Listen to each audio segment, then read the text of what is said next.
Hello, and welcome to the HFL Education Business Services podcast. I'm Catherine Loake, the Director of Business Services at HFL Education. We wanted to bring you this series of mini podcasts because we recognise that the role of headship is growing ever wider and ever deeper, and finding that time to unpack and get under the bonnet of issues away from the classroom can be really, really tricky. So that's where we come in. I'm really pleased that Hena Mahmood has joined me today. Hena, you're one of our star HR managers in HFL and spend a lot of time talking to school settings and trusts. So we're going to ask today, why is change so challenging in schools? And I'm going to start with a bit of a dark secret. I've thought this for a long time, but I don't voice it very often because it's a bit of an uncomfortable truth and I worry about alienating the school community when I say this. But one of the things I've observed across many years working with school settings and trusts is that some elements of change in a school come really easily. So change around the curriculum. Schools are absolutely brilliant and they nail it every single time. And I kind of stand on the sidelines and think, wow, that is stunning.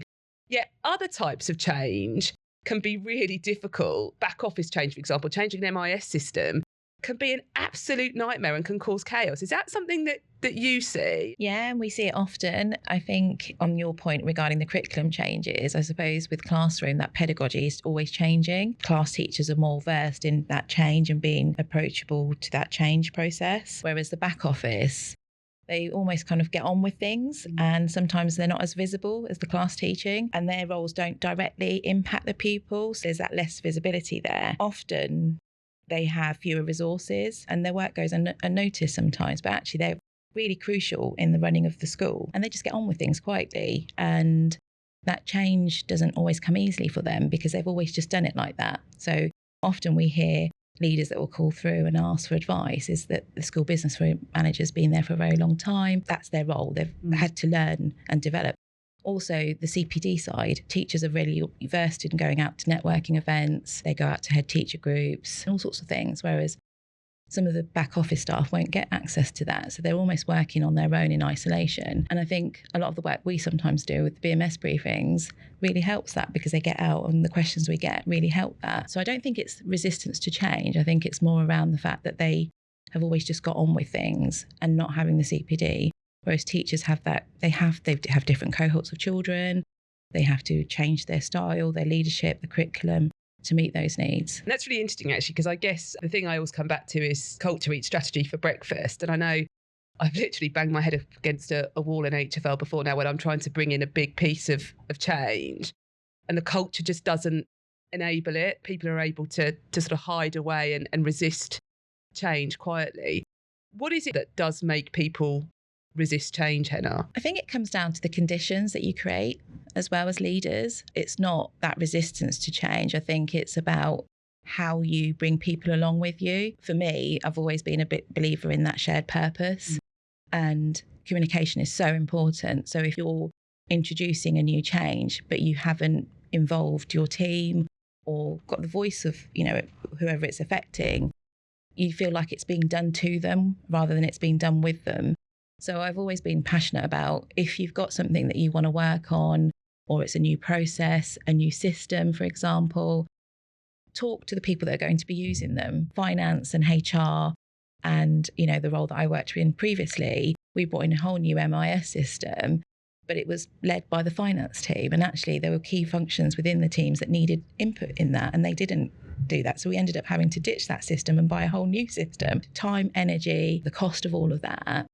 Versus had we all sat around in a room, and you don't need everybody sat in a room, but the key people to kind of have those conversations around how will it impact my role? Is there any other considerations before you go in and change that system? I'm a big believer in take people with you, and also if there isn't an update, don't let that gap sit there. Try and make sure you're letting people know, by the way, this is happening, but we've now come to a pause because we have to do X, Y, and Z.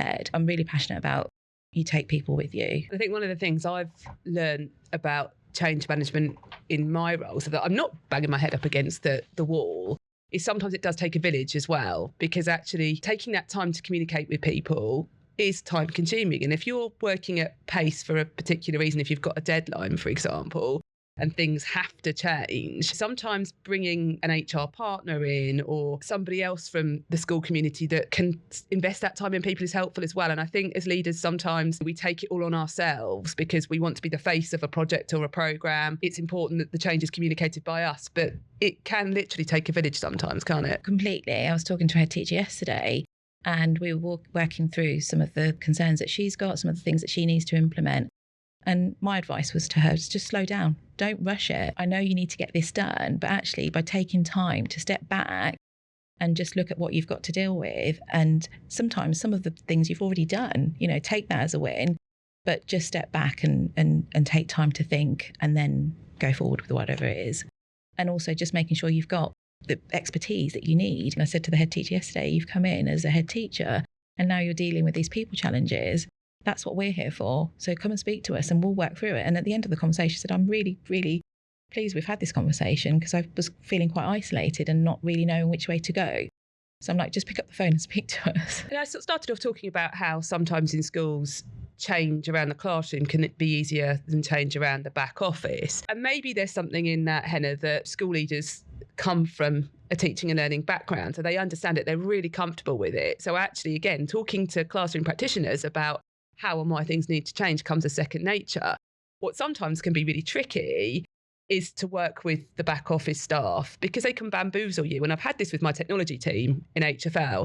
They're trying to bring a big change program in, and I've been told why something can't work, but it's in technical speak that I don't understand. And actually what I found in the end was that bringing in somebody from the outside that did understand that and could kind of give me those barriers so that I could break them down was really helpful. When you come across somebody, a naysayer, when you're trying to change something that is bamboozling you with technical language, what can you do to overcome those barriers? Otherwise, we end up with this kind of Achilles heel, don't we, in our organisation that we just can't bring change about to because it's so difficult and you can't break down that area you don't really understand and have that detailed knowledge of. So I'll go back to what I said earlier. It's the why. People need to understand why you're bringing in the change. And often when we've spoken to schools, settings and trusts, where leaders get that, where they're bamboozled by it, is because most of the time, from my experience, it's because that individual isn't really aware of what's happening or it's a confidence thing. And fear, the fear of change is just massive. And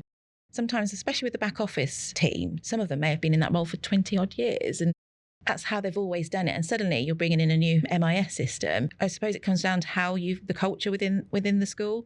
If you've got an open door and you're able to have that honest conversation and say, well, actually, I don't know how to deal with this. I need some help. But often when you're bamboozled with things, it's because of that fear of not knowing what's on the horizon, what's going to happen to their role, budgets are tight, the fear of their role may not be secure. That it might mean that a new system coming in means that they don't need that role anymore. But I always come back to the purpose, the why, sharing why it's happening, asking those key questions. Tell me what's going on in your day job. What do you see that might be the impact of this new system or whatever it may be? So sometimes it's about putting yourself into other people's shoes and kind of, I suppose, thinking about, okay, what are the broader implications? Because I think you're right, that fear very often is, am I going to have a job? Am I going to be made redundant? And obviously we're in this era in schools where anything we can cut, any roles we can lose, that's what we're having to do because budget pressures are so tight.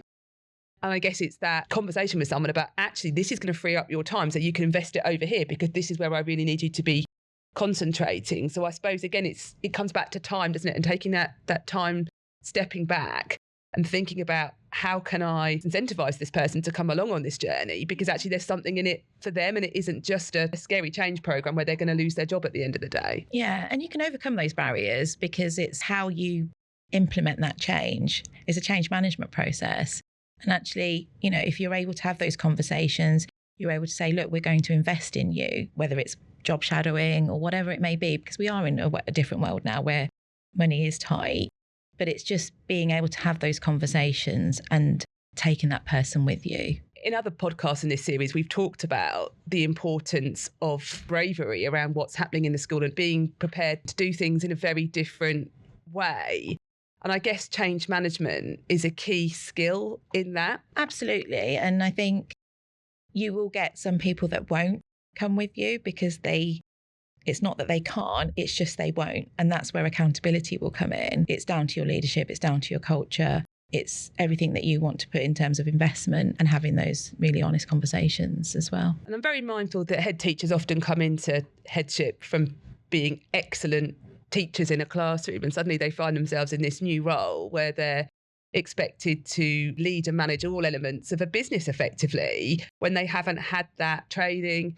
There's lots of these skills you learn over years. I mean, you're an HR professional, Hena. This is your bread and butter.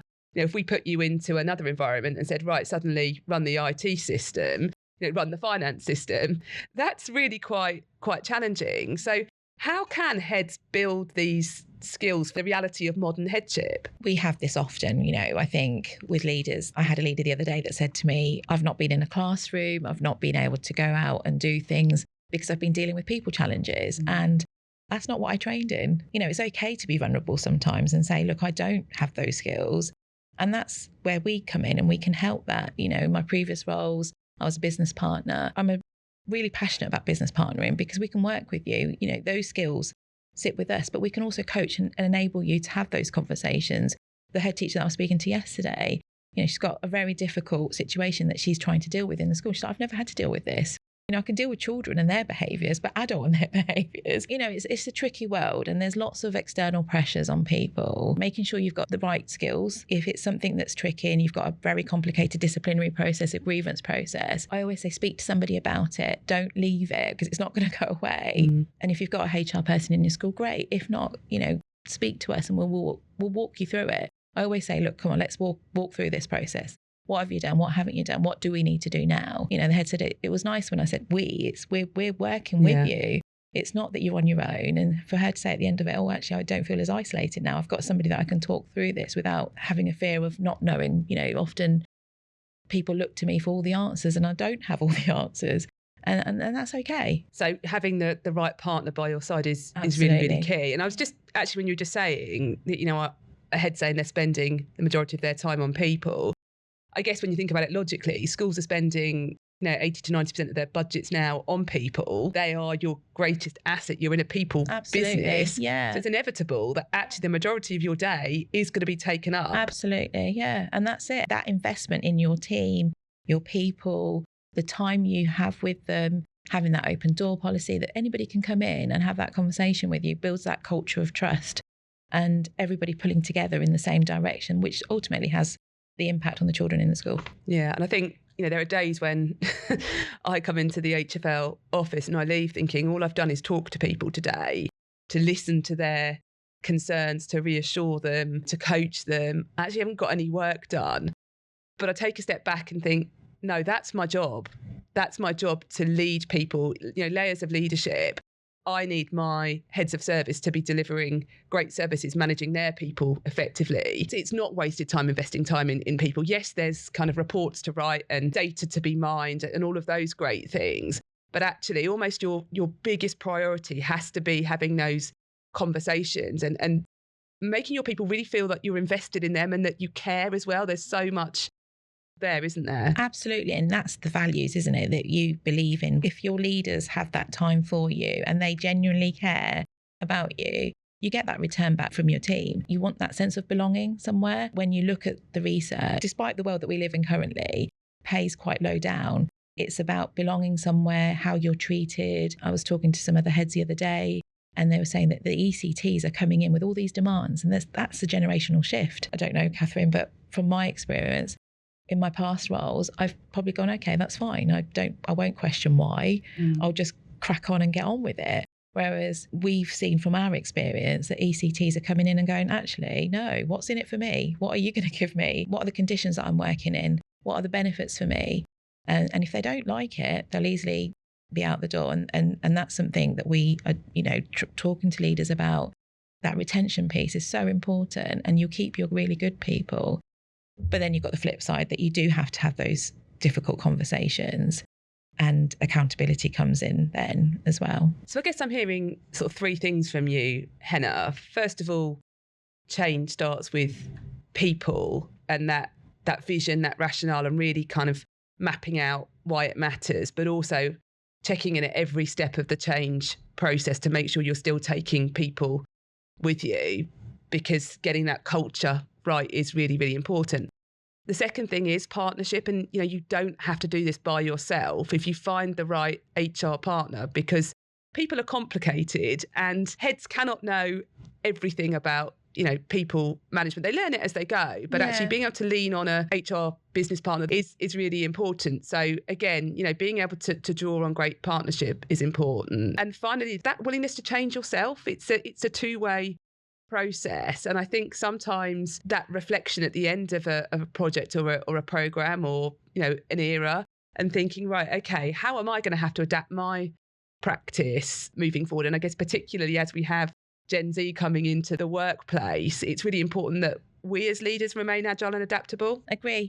And it is hard, I think if you've been a leader in a school for a long time and you've got a very young ECTs coming in, it is being adaptable, but also embracing it. My young daughter often says things to me and I'm like, wow, I've never ever thought of it like that. And actually it's about listening and taking those views on board and then thinking about, actually, could I do something differently? Okay, so Hena, final question as we wrap up. I think we've all been there, haven't we, where you've tried to initiate a change several times and you have that one person that no matter what you do, no matter how much time you invest in them, won't come with you. What do you do then? And that's always difficult, providing we've done everything. You've made that investment, you've created the conditions, you've had those conversations. There does come a time when enough is enough. And actually, it's not because they can't do it. They just won't do it. And that comes down to accountability. And then you have to have that difficult conversation. We often get calls like that and we talk through that with the leader. And it's like, talk to your business partner, talk about what else can be done. And there are options, whether it's a conduct issue, resistance to change, or it's a really difficult conversation around, look, this isn't working out for us now, and actually we need to look at an exit. My advice will always be to leaders, come and speak to us. We'll walk through that with you. It's a difficult one, but providing you've done everything possible to make it easy for that individual or a group of people, it's almost like the last resort. And sometimes I think that's kinder to the broader school population, isn't it? Because culture will eat strategy for breakfast. And one of my favourite sayings, I don't take it lightly, but is if you can't change the people, change the people. Because sometimes actually, if you've got someone who is so resistant to change, when that change is made because that person might decide, right, this just isn't for me, and they choose to move on, it's so refreshing when you're not held back by that constant, tension of the change, and actually you can just get on and do things. So sometimes that can be really, really difficult, but it can be the right outcome for the school. Absolutely. If you're trying, as you've just said, Catherine, there, you've got this, whatever it is, what initiative it is, a new system, whatever it may be, and that one person's holding that back, that can also have a detrimental impact on the culture. That can also be a massive energy drain on you as an individual, but also the team. And all the work that you've then spent time creating as a team, it will go wasted. And I think that's when actually, this is time that we need to talk about another option, another route. And that's fine. It's okay. It happens. It's okay when you've done everything and it's just not working out. In summary, there are, I guess, 4 things that we need to remember then. The first is that, heads aren't alone. There are some fantastic business partners out there that can help coach people through people issues. Secondly, it's really important to invest time in change, and no matter how great the plan is you've got for system change, actually taking people with you is crucial, and you need to put at least as much time into the people change as you do into the kind of physical change you're trying to deliver. The third is that as a leader, you need to be prepared to change, because the environment never stays the same, and we all need to be kind of adapting our practice and changing our mindsets. And finally, I think most importantly, there is a point where enough is enough, and bravery is really key there, that leaders don't have to put up with this stubborn resistance to change. If you've done all you can do, that's the time to pick up the phone to an HR advisor and to solve the problem in a different way. We're here to help and support you. We know the processes, we know the systems, and it's just having that conversation. Well, Hena, thank you for your time and your excellent insights. That's been really, really interesting. I hope you found the podcast interesting as well. If you did, please don't forget to like and subscribe. If you've got any questions for Hena or I, just pop them in the chat and we will be delighted to answer them. See you next time.